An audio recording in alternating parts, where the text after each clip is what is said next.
Meanwhile, working to block Biden's student loan bailout, the latest legal fight coming from conservative institutions.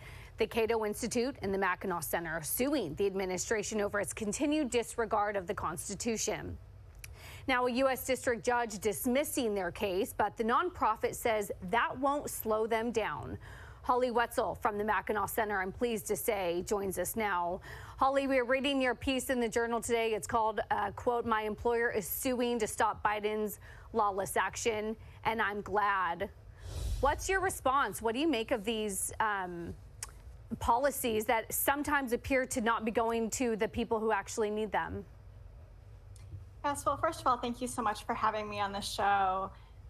The biggest problem with this entire loan forgiveness scheme is that it's blatantly unconstitutional. This is just a continuation of attempts by the Biden administration to do widespread student loan forgiveness through executive action. And in this case, not even executive action, just via a press release. Holly, I think you're absolutely, spot on when it comes to the Constitution, executive authority, the ability to be able to do this, but they keep pressing forward with it anyway. Let's just hypothetically say President Biden does find some way that's not challengeable to push this through, and all of your peers are getting, portion of their student loans forgiven. Are you, you say you want to forego it. It's hard to do that when everybody else is, in principle, I understand where you come from. Just explain a little bit of your logic, how it makes you feel.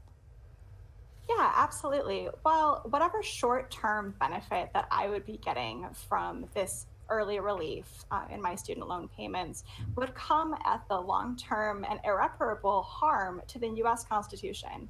We have separation of powers for a reason, and that is why any type of loan forgiveness of this nature, any type of appropriations at all, must come through Congress. And the reality is, it's just not politically popular right now. There's a reason why Congress hasn't done it, and that's because people recognize the widespread unfairness of this loan forgiveness.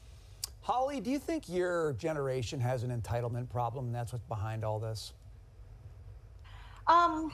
I don't know that I'd go as far to say that it's an entitlement problem. I do think that there is a mentality that we are owed something from the government, and the reality is, just as I wouldn't want to pay for my neighbor's mortgage or their car payment, they shouldn't have to pay for my student loans.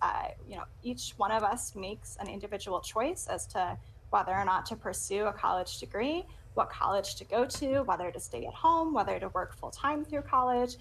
Those are choices and sacrifices that individuals make, and I think that it's fundamentally unfair to put that burden on someone else. Choices and sacrifices. You said it, Holly. That's what we live by. Thanks for being with us today. We appreciate it.